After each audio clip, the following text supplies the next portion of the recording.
Well, the other day I did an unboxing video, and I know one of the comments, that was just on some bullets that I had gotten. And one of the comments somebody made,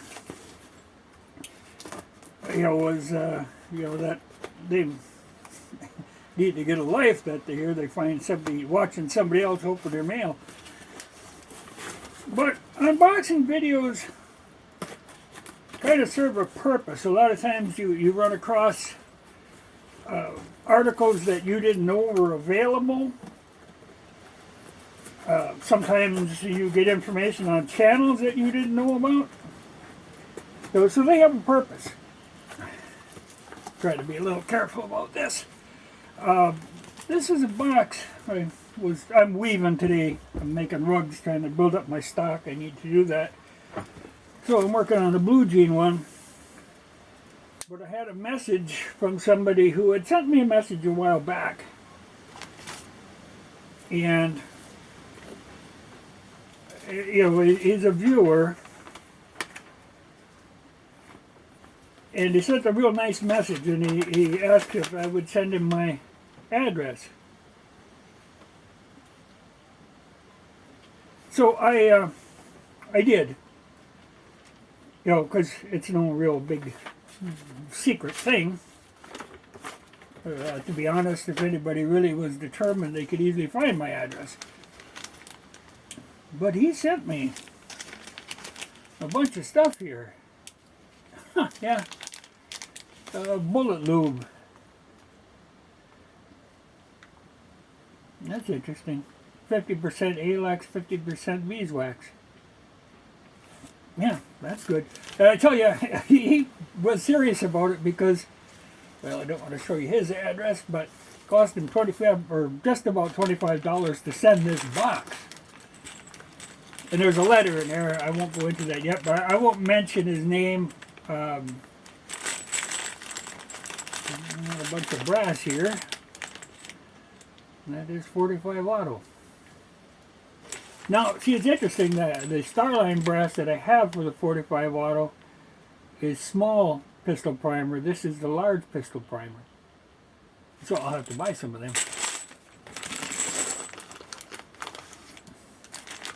Yeah, here's a lot of brass. Well, I could shoot a 45 like crazy. Once fired 9mm Luger.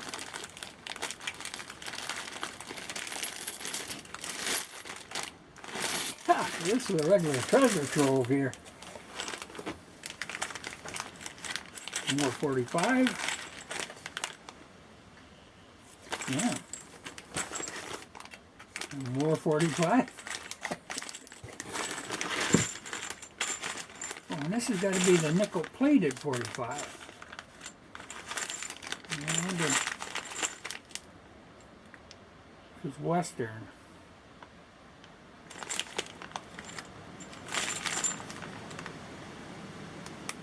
Well, that's interesting.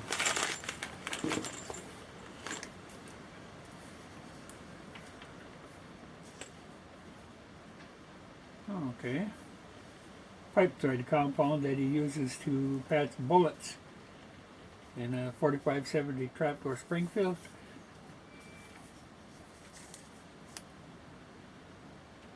Curious. Have to try that.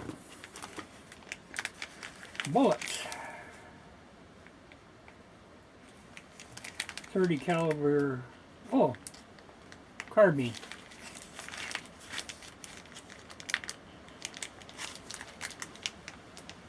Which could be useful, depending on the weight of them.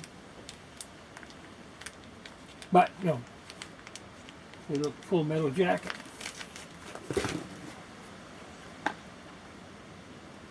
Oh, okay. Hornady X 45, 49 bullets. The XTP Hornady bullets for macro. Which, of course, I have. But I've been shooting all cast or plated in that.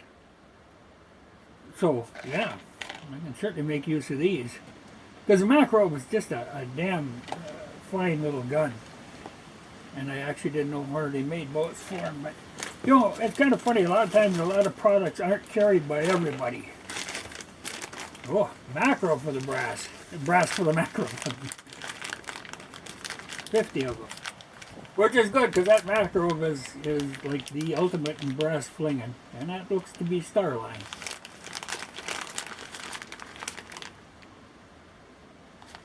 Yeah. Jesus, what a haul. RCFBS die set. Oh, man. Carbide set for the Makarov. You know, I use the Lee set, but good to have. You know, RCBS makes good sets too. Yeah. Well, and that's a haul. You know, like I say, I won't mention his name.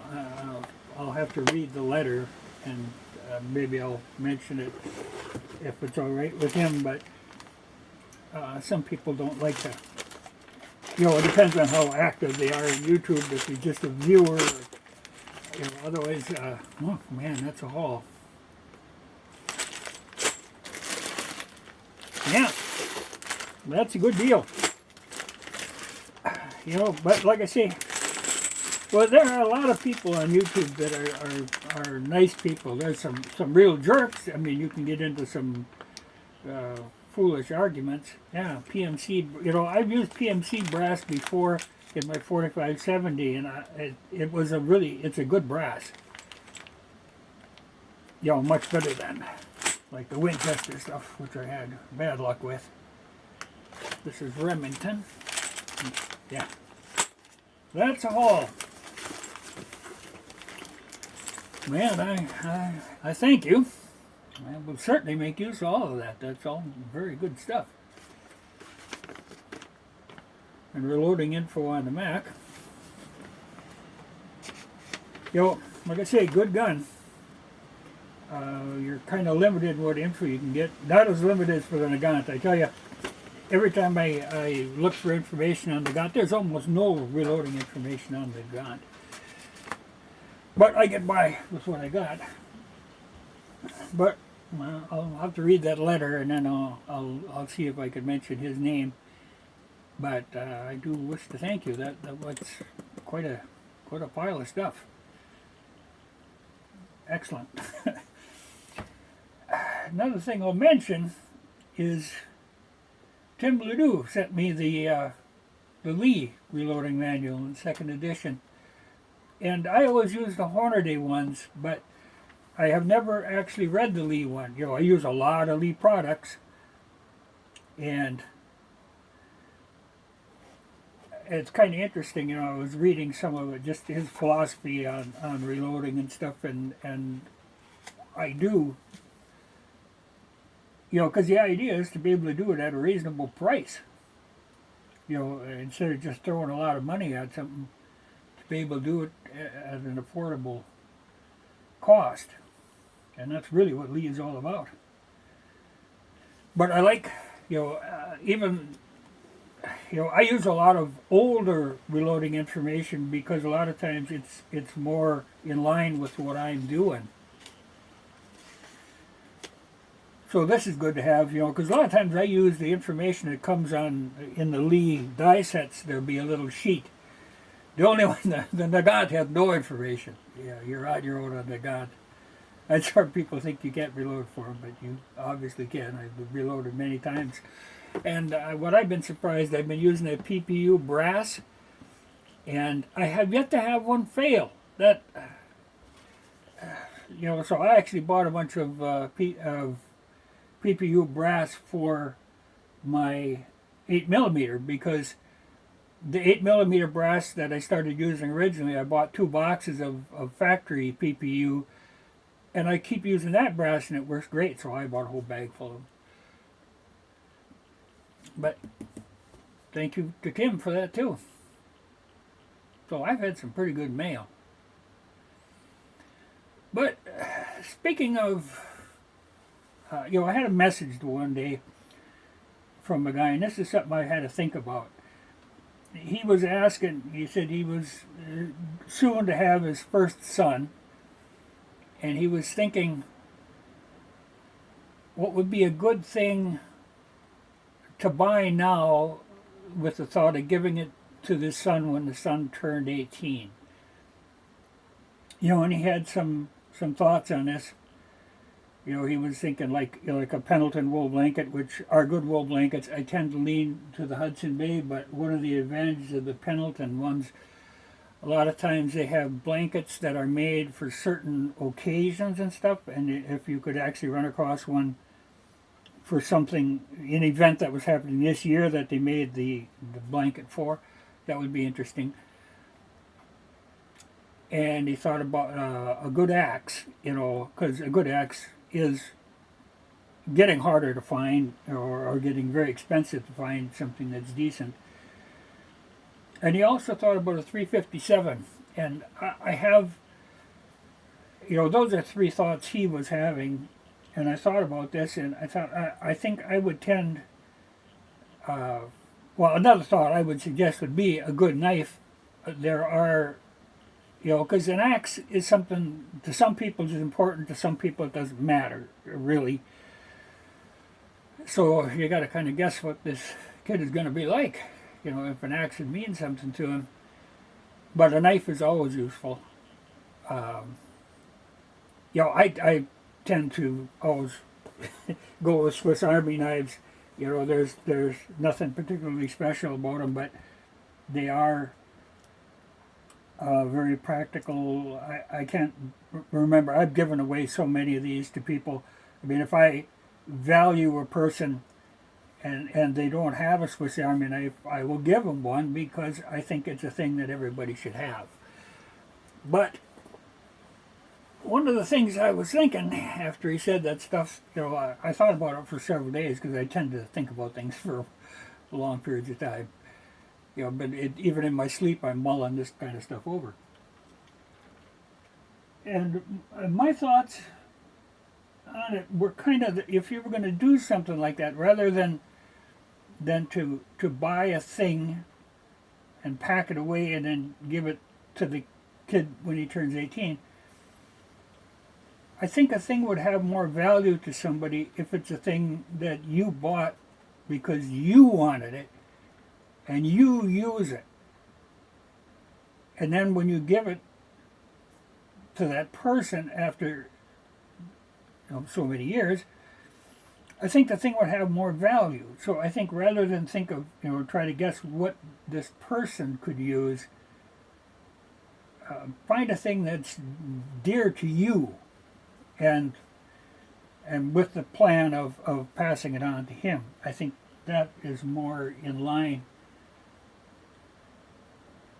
It's true in a way that a lot of times it's nice to get something now of high quality because the time will come or it has kind of come, where it's getting very hard to get good things. I kind of kicked myself in the ass for when I bought my 4570 Marlin. Like a year later, I could have bought another one, and I didn't.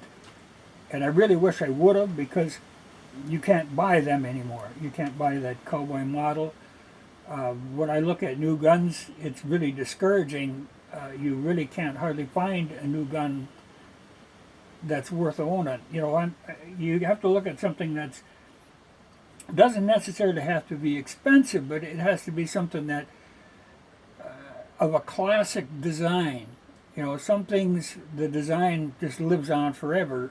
Like a lever action rifle is a thing that will always be a good thing. But most of the stuff that they make now has very little appeal to me.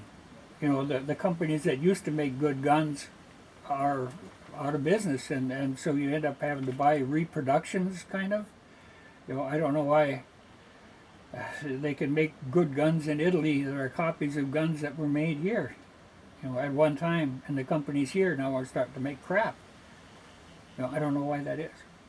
It shouldn't be, because, like I say, those old Marlins and the old Winchesters.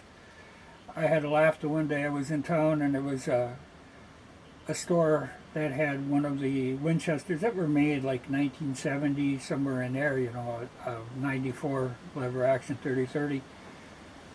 And now I know those guns sold for under $100 at that time. You could buy them in a local hardware store, or you could get either a Winchester or a Marlin. They were right around 100. And he wanted $600 for this, and they're kind of a piece of crap. You know, it surprised me. You know, but I imagine he'll probably sell it. But if you know anything about them, the older ones are much better. You know, I don't know, but like I say, I get discouraged when I look at what guns are out there now. And I always hope, like I've heard that Remington, their version of the Marlin now is getting to be better, but it'll never be like what the old Marlins were. They were just an excellent gun. And I know the one day I looked at a Winchester, and it is one of the newer ones that is, I think they're made in Japan, but you can't hardly tell on this stuff anymore. But that wasn't a bad gun. It still wasn't what the old Winchesters were, but it was better than that line of cheap ones they were making for a while. Because some of them were pretty shoddy.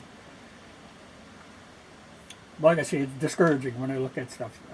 That's why I tend to buy old guns. I know what I'm getting. I'm getting quality then. And things, like I say about when you buy something new and then hold it and give it to the kid when he turns 18, things build up a character and a personality over time. Like a gun will get a little nick on it, or things build up character, and I think that's an important part of it. I think if I would sooner, like I have a lot of stuff that came, a lot of the stuff I use every day that actually came down through the family from my grandparents even. And I value that stuff highly, even though it can be a silly thing like one of the little jar lifters for pulling jars out of a canning kettle, stuff like that means something more than what something new would. So in that kind of a situation, to pass something on, I would say buy the thing that you want and let it grow up as the kid grows up, with the thought of then turning it over to the kid. I think that's better than buying something and packing it away. But it would be curious to see what other people's thoughts are on that. Like I say, I've been thinking about this for a while, and it was the idea of buying something new, even though it's a good quality thing. If it's frozen in time, if it's not allowed to develop its own character, there's something that just rings hollow about that. It's a good thought, but I think rather than have something just set aside, I think use the thing. I think it'll mean more in the end. Just my theory on it.